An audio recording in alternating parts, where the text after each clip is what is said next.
Sem introdução, papo bem informal. Esse vídeo vai ficar dividido em duas partes. A segunda parte eu não sei quando sai, mas fica de olho aí que vai sair em algum momento.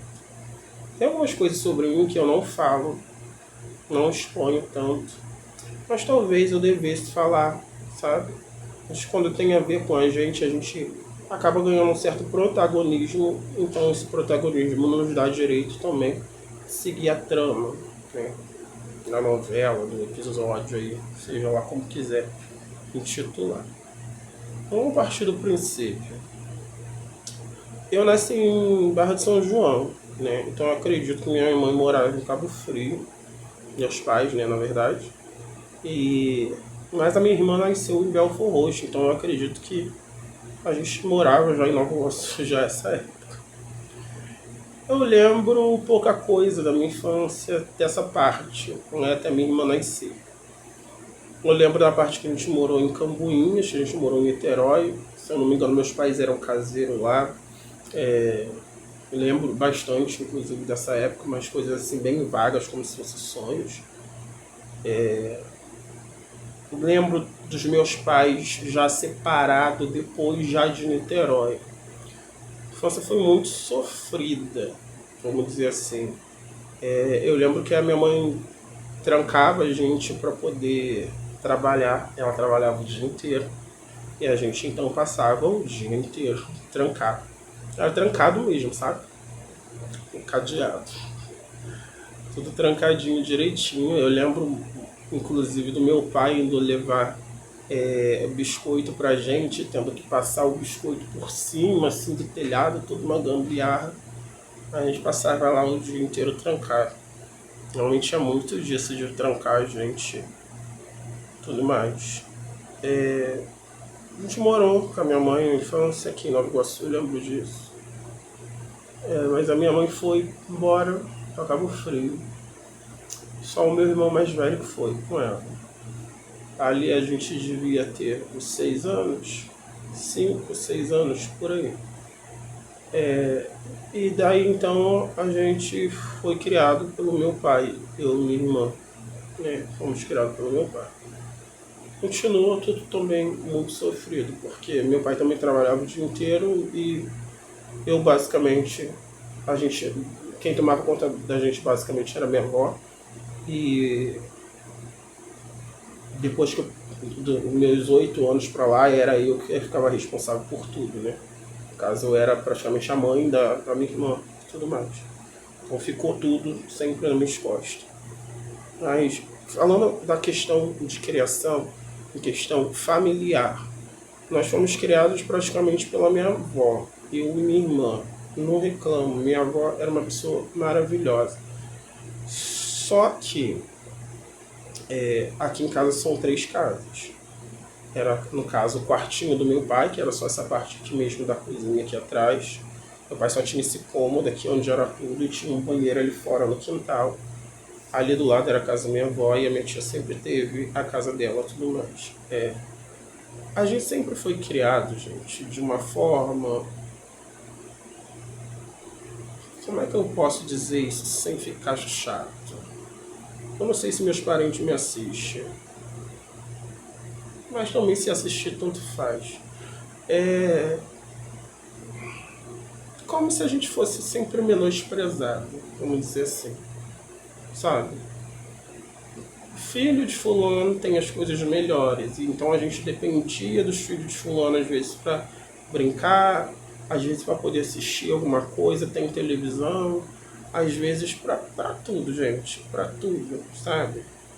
Essa questão de, às vezes, meu pai sempre foi muito humilde, a nossa infância toda foi basicamente arroz, feijão, sem tempero, água e sal.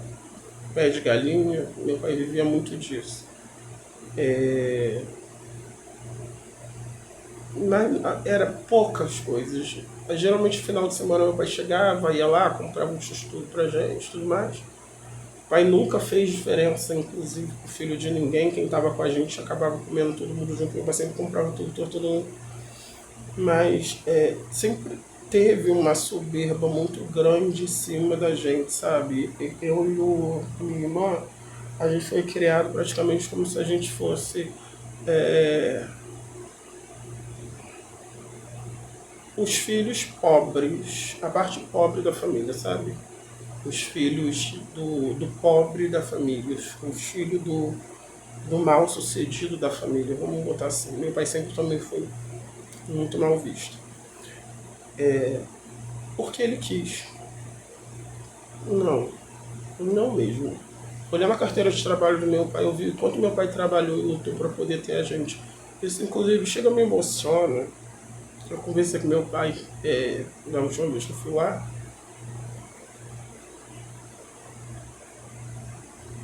E é difícil ver o quanto a gente depois acaba entendendo o quanto a ausência do meu pai, inclusive, com a gente, ter que trabalhar todo dia e tudo mais, acordar de madrugada, sair de casa às 5 horas da manhã para voltar às 10. A gente convivia pouquíssimo com meu pai. Quanto era difícil, quanto ele se deu bastante, entendeu? Para poder conseguir todas as coisas e sustentar a gente até o momento que pôde. E ser sempre menosprezado, sabe? Meu pai passou por uma situação muito difícil antes dele ir embora. Antes dele ir embora para outro estado, tá, gente? Antes dele ir embora para outro estado, de ficar desempregado, sabe? De ficar, mesmo assim não ficava parado. Tava sempre sentado na esquina. O que aparecesse ele ia carregar uma pedra, carregar um tijolo, botar um material para dentro. Ele sempre dava um jeito de manter a gente sem precisar de ajudas externas, porque ele sabia.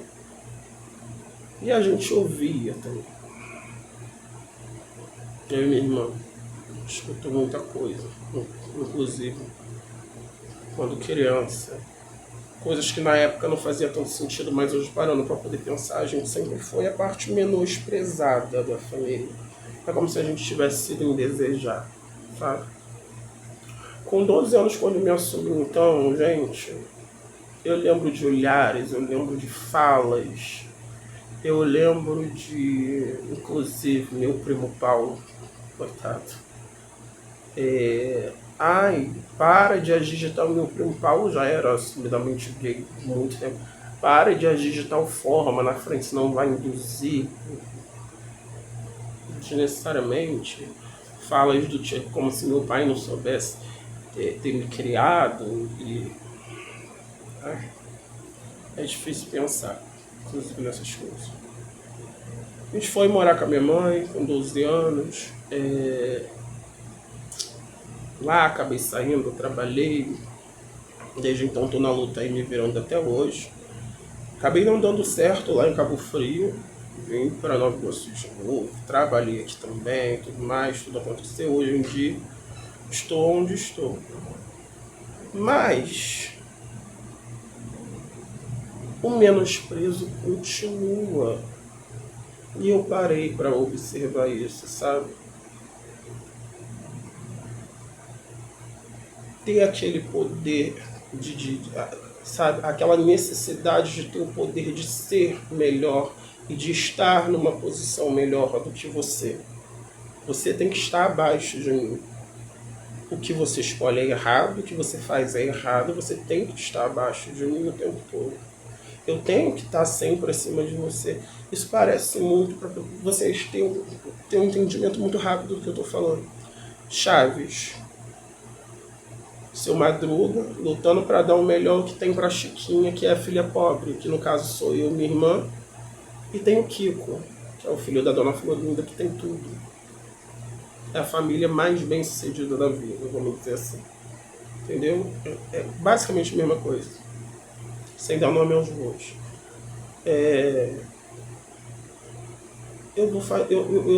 Conforme o tempo vai passando,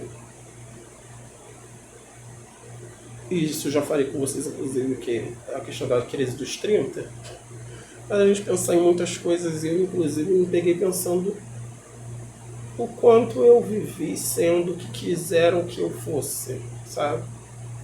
Não na questão de se eu quisesse ser o que Se eu fosse o que quisesse, mesmo na verdade seria hétero e estaria casado dentro da igreja, né?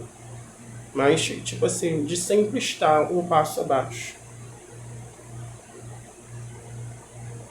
A minha opinião não importa, a minha vontade não importa, as minhas ideias são ruins. Eu tô sempre um passo abaixo, sabe? Um degrau de baixo. E não porque eu quero estar nesse lugar, né? Porque na minha escada mesmo que eu construo, eu tô lá no degrau de cima. Mas para o outro, a minha posição é sempre abaixo. A soberba continua. As coisas continuam.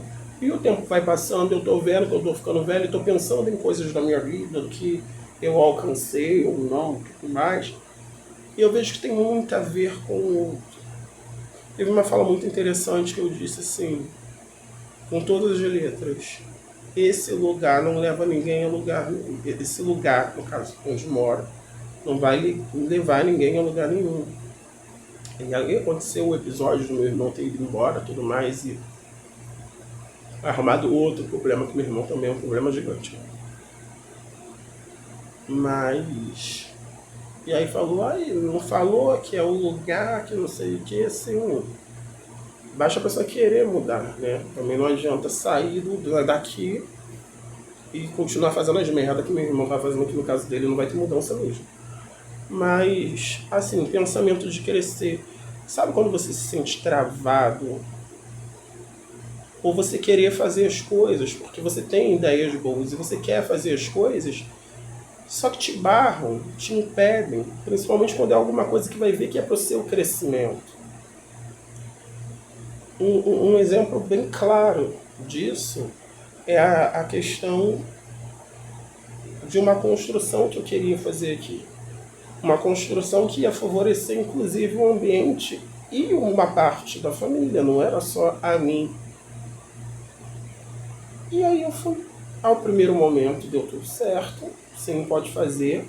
Mas aí eu acho que parou para poder pensar que não, vai dar um passo maior que eu. E aí depois eu fui simplesmente barrado de fazer. Hoje em dia, voltou atrás, se fosse você, fazia, metia a mão, tereré, bereré, mas hoje em dia eu sou desse tipo de gente também, que eu quero fazer agora. Se eu não posso, então eu não vou poder nunca mais. Não tem essa de se arrepender depois, não. Se eu não posso, eu não vou poder nunca mais. Não. Se eu não posso agora, eu vou poder depois por quê? Entendeu? Principalmente quando eu não vejo um motivo plausível para aquele não. Entendeu? E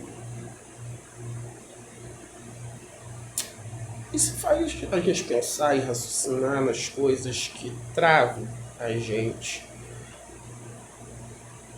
E o que é que está travando? O que me impossibilita de dar o passo que eu estou esperando dar? Porque tem uma hora que a gente tem que pensar, gente, mas por que não está indo? Né? E você faz uma análise em volta e você consegue perceber que a tua infância continua sendo vivida. Tudo que acontecia na infância continua sendo vivido hoje em dia, atualmente. A questão de ter o controle de tudo, de ter que falar tudo, de você só vai fazer se eu deixar, sabe?